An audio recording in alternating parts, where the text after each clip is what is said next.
treat yourselves to. And just wondering, does anyone have any stories or anything they want to share about my dad? I'm sure you all know him pretty well from work for many years. So Pam, I see you.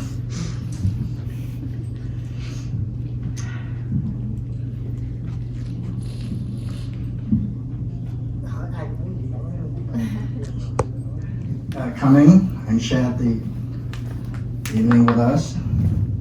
I'm his first cousin. And QUAN is my favorite cousin. And I can share with you that many stories. QUAN and I spent many years a good time together.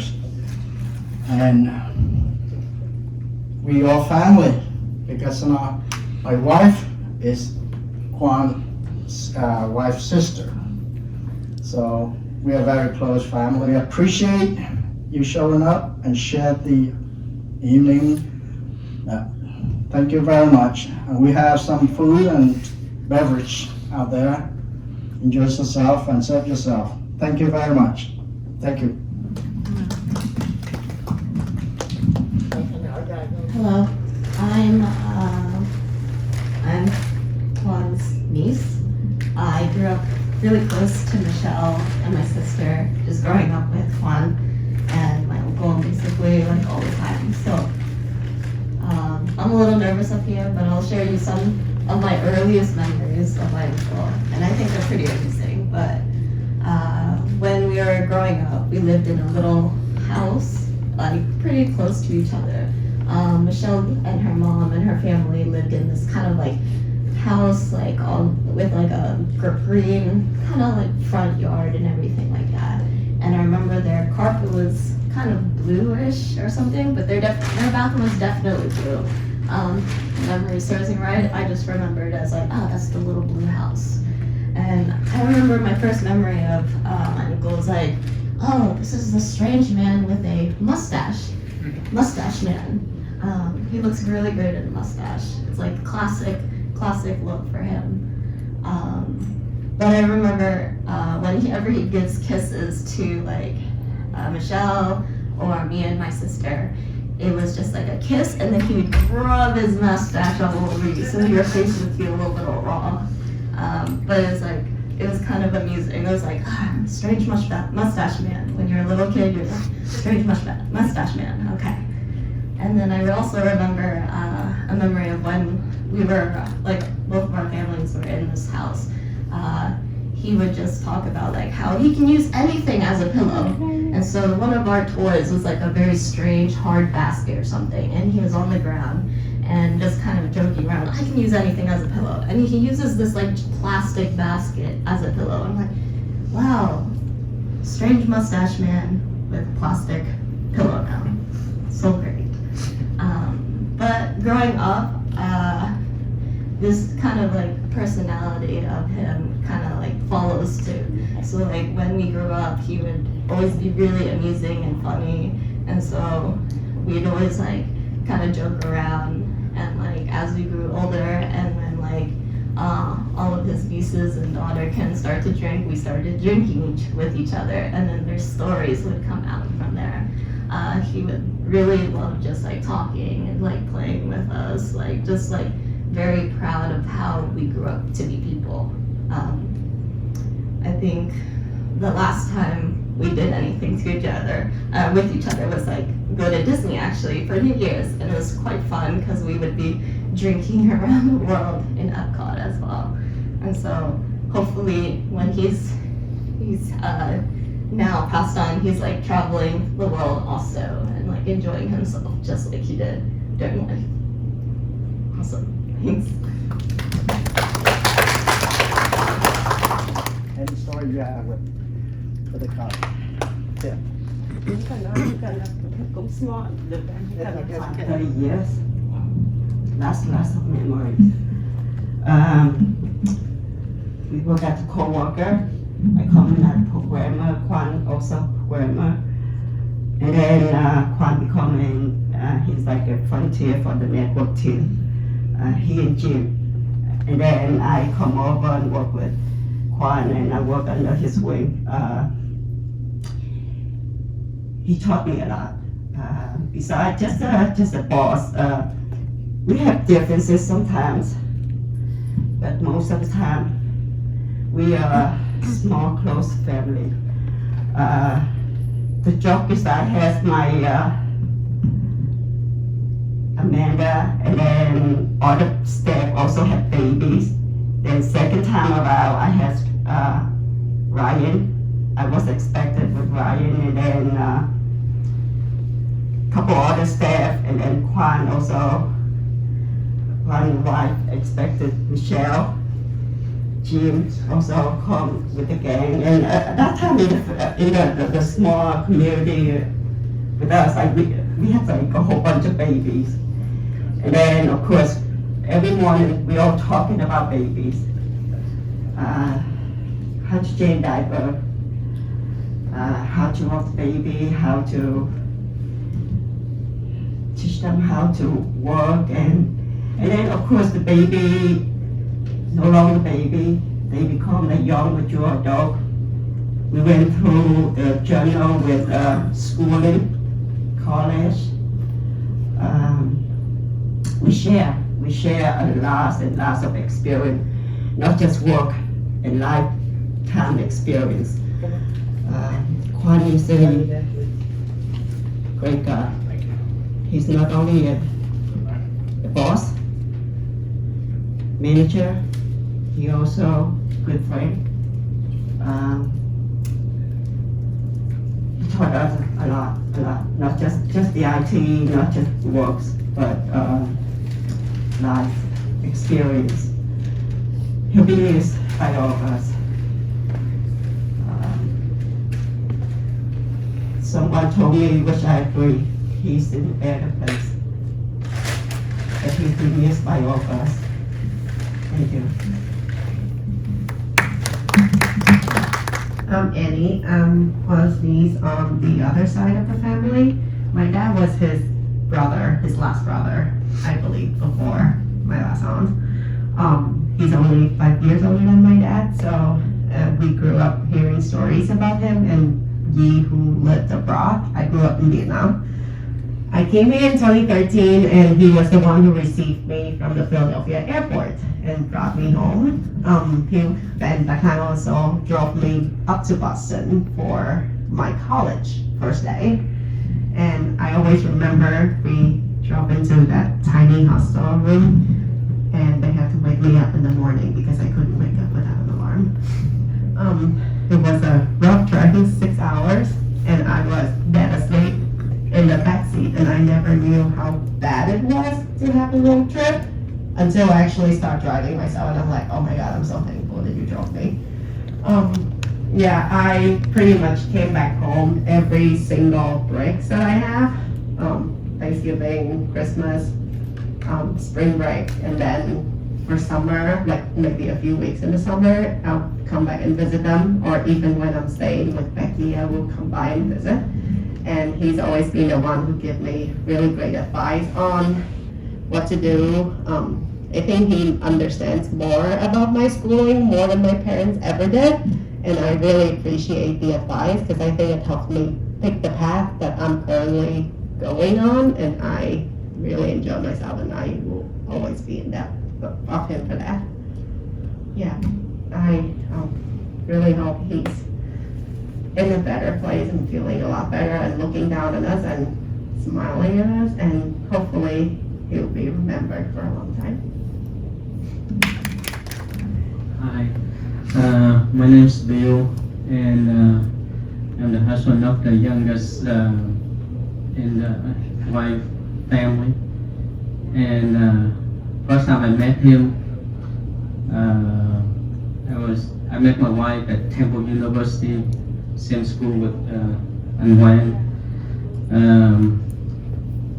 He come to me and he said, "What's your name?" I said, "My name is Bill." Like, why you keep follow my little sister all the time? I said, "Well, I just follow her. I didn't follow you." And at the time, with his mustache, and he act like a big brother in the family. He's the first one to marry into the family. So he's act like a big brother, a protector. So every time I go look for my wife at temple, he always there watching me. Over the time and get to know him, great person, great tennis player, but I always beat him.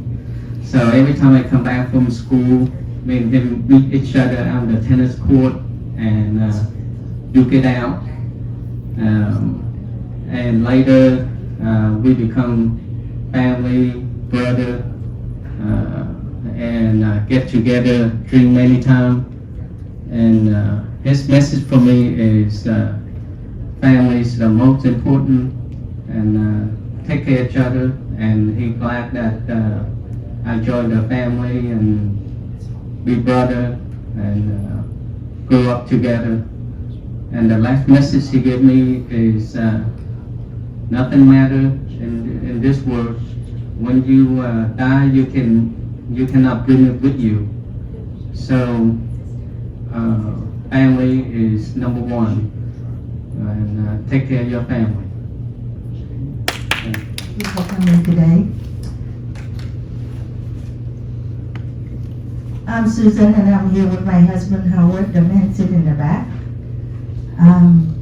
Juan's wife is my cousin, and we got the news, the bad news, on our way come to visit another couple friends, and now we're staying with them in New York. A few times that I got to know Juan was happy moments, which we still cherish it to this day. We attended half of their weddings, and I apologize, my cousin, but it was a wonderful experience. It's a wonderful event, and a couple years passed. I came and visited a family, and Juan, was a very playful person, very pleasant, also a deep thinker, which made me surprised. And he is a true Buddhist. So we have many things to share about. He knew and understand life quite well. He lived a very fulfilled life. He left us today to go to a better place, and he will be dearly missed. Thank you. Around you.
Đền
thân tiên tài chúng sanh nghiệp cấu trần biển nhập tỳ lữ hóa tàn giới cả trong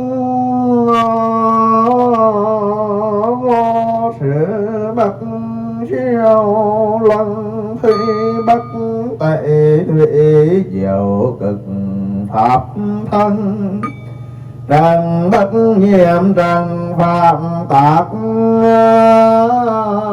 tự kỳ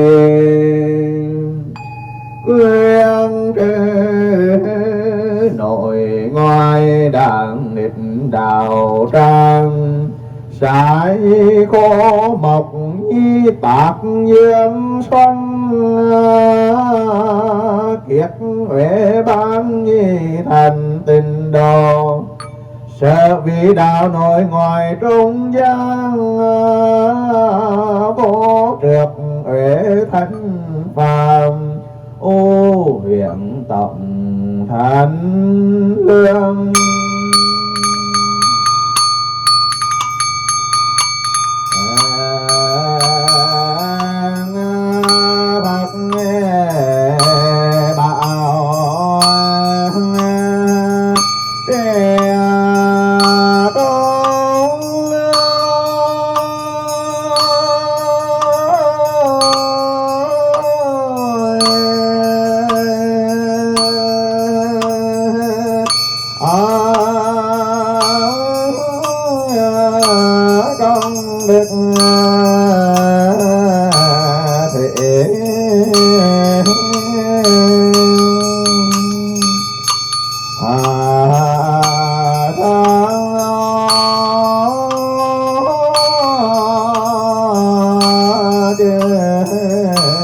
Phật vâng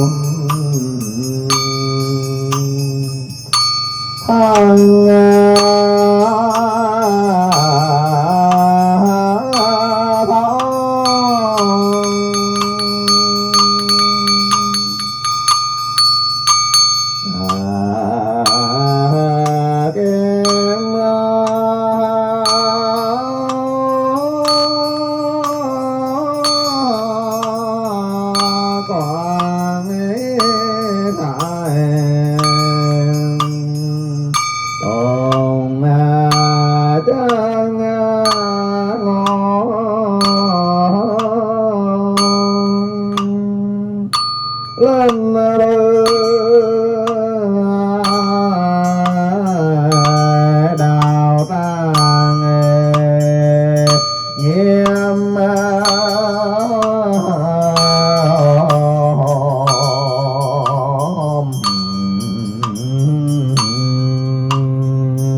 khiêng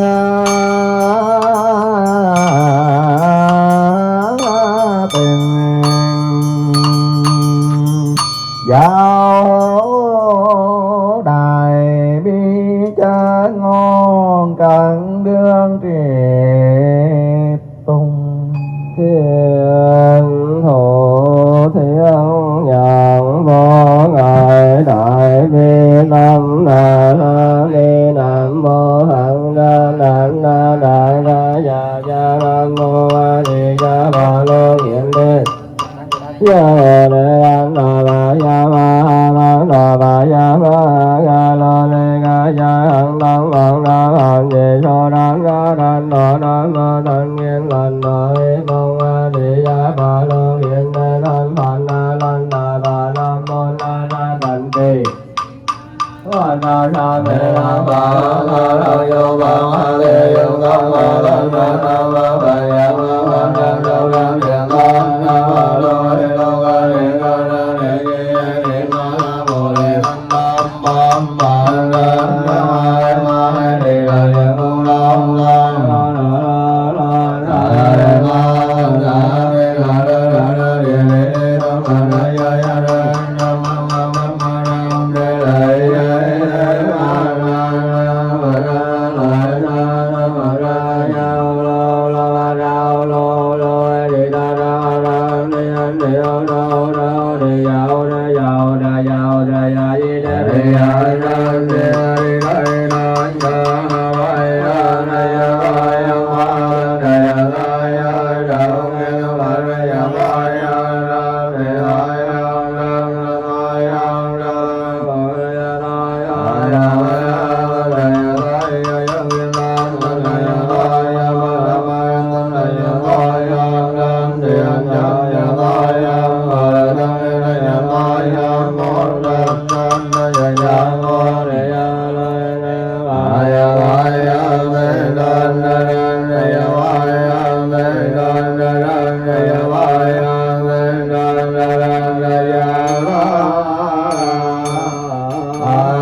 phương trụ tam bảo tác đại chứng minh.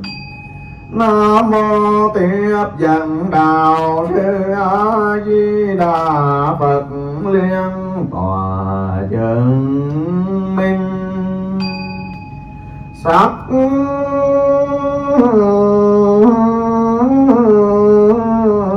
không không sắc bổn đồng nhiên. Sanh tự na năng một bản biên. Phiên thân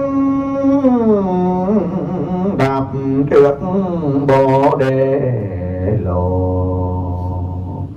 Cử bồ tiên đắc bát nhã phiền.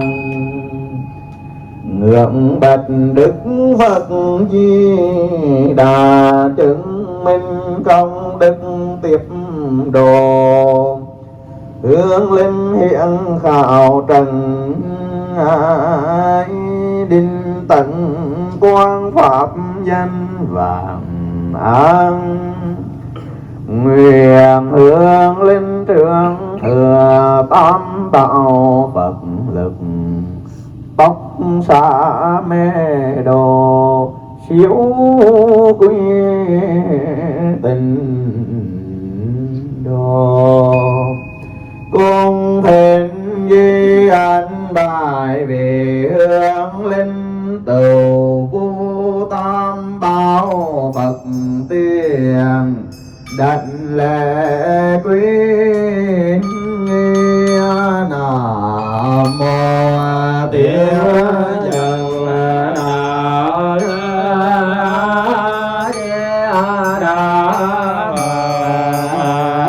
Nam mô Tiếp Dẫn Đạo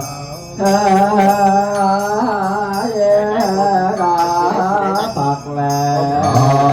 Nam mô Tiếp Dẫn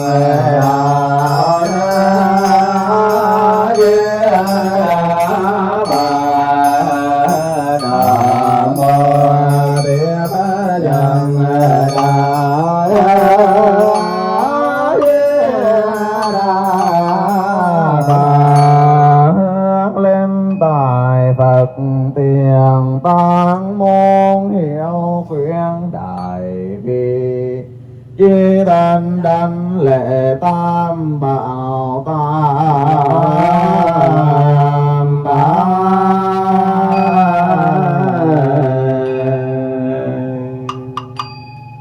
Bình đẳng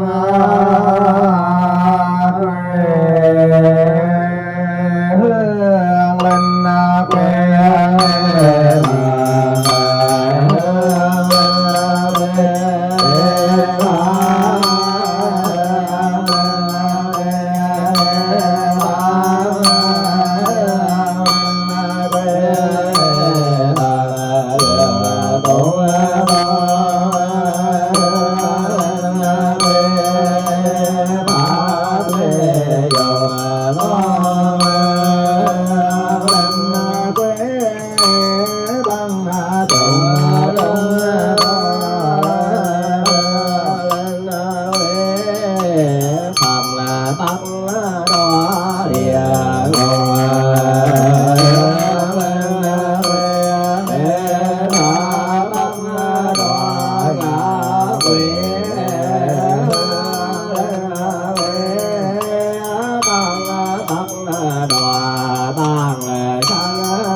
thập phương biện pháp giới quá hiền, vì lại nhất thiết chữ Phật.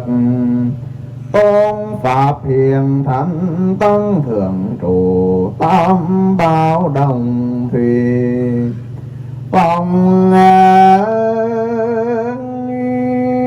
quang, tiếp độ thống niệm phùng vi. Cầu siêu hiền khảo Việt Nam Phật tự thọ trì, tam quy ưu bà tắc giới pháp dân vàng an.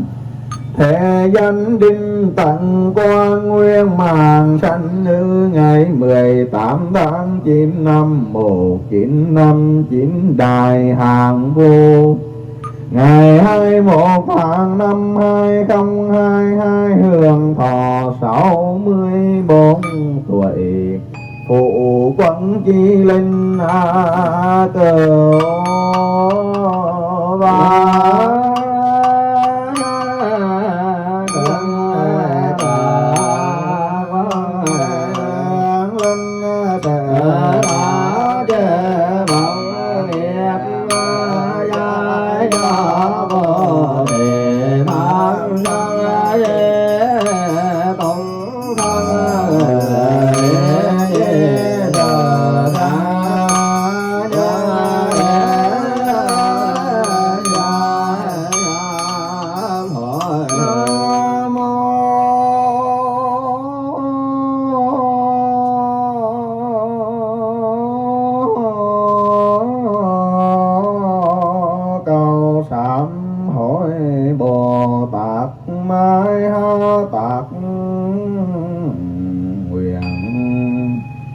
Nam mô Đông phương A Sơ Phật, Nam phương Bảo Tướng Phật, Tây phương Di Đà Phật, Bắc phương Thân Tửu Phật, Trung ương Tỳ Lô Phật, Đồng Thủy Phong Ngọc Hào Quang Chiếu Khai Minh Lô.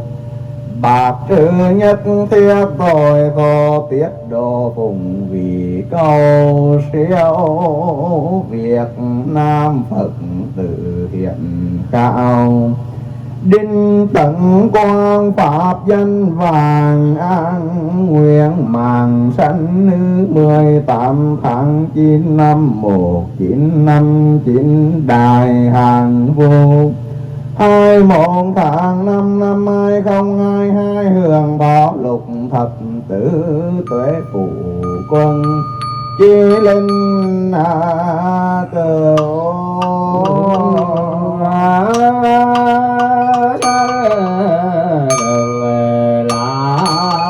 Quốc tội từng tâm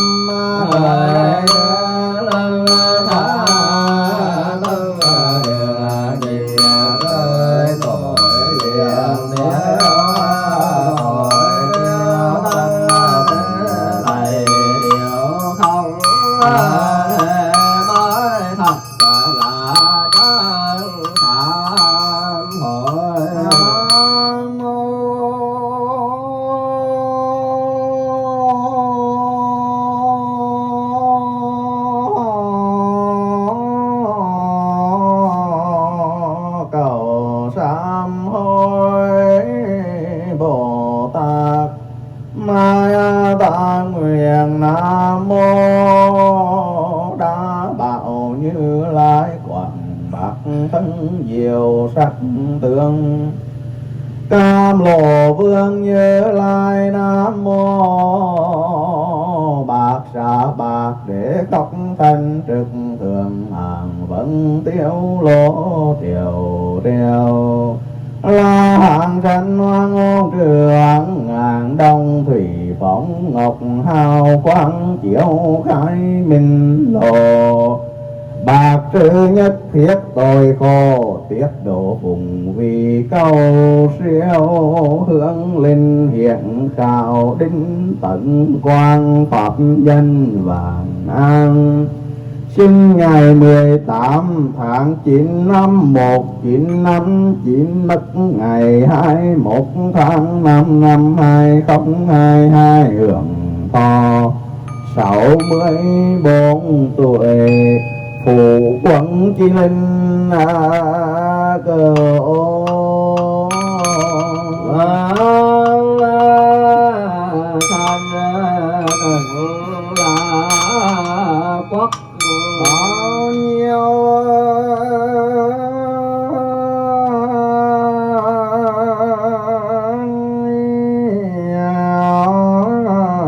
lỗi lầm lỡ đều do tâm tình còn đâu dẫu lỗi lầm, sám hối sống rồi lòng sạch nhẹ. Ngàn xưa mây bạc vầng thống dông, nguyện quả có hương linh thể danh đình tận quang pháp danh vàng an. Vô lượng tội vô lượng tội kiếp kiếp ta lại ôi theo diệt hương linh đinh tận quang phát nguyện thọ thì tam tụ tình giới đệ nhất nhiếp luật giới nguyện hương linh đời đời kiếp kiếp tránh xa các việc ác. Sở vì đệ nhị nhiếp thiền pháp giới nguyện hương linh đời đời kiếp kiếp luôn thực hành và làm tất cả các điều lành. Đệ tam nhiều ít hữu tình giới nguyện hương linh đinh tận quang pháp danh vàng mãn đời đời kiếp kiếp luôn cùng sự hộ trì tam bảo và cứu giúp muôn loài chúng sanh. Nguyện quả cổ hương linh trường thừa tam bảo Phật lực siêu quy tình độ thiền tai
tại Phật tiền tán môn yêu quyên đại bi chi thân đảnh lễ tam bảo tam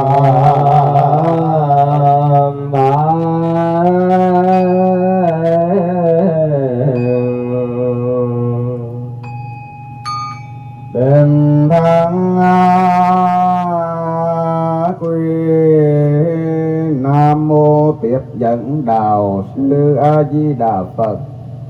Kính bạch chư tôn đức tăng hiền tiền, chư tôn đức ni tình toàn thể tăng môn hiểu quyến, cùng toàn thể bạn bè thân hữu của quả cổ hương linh.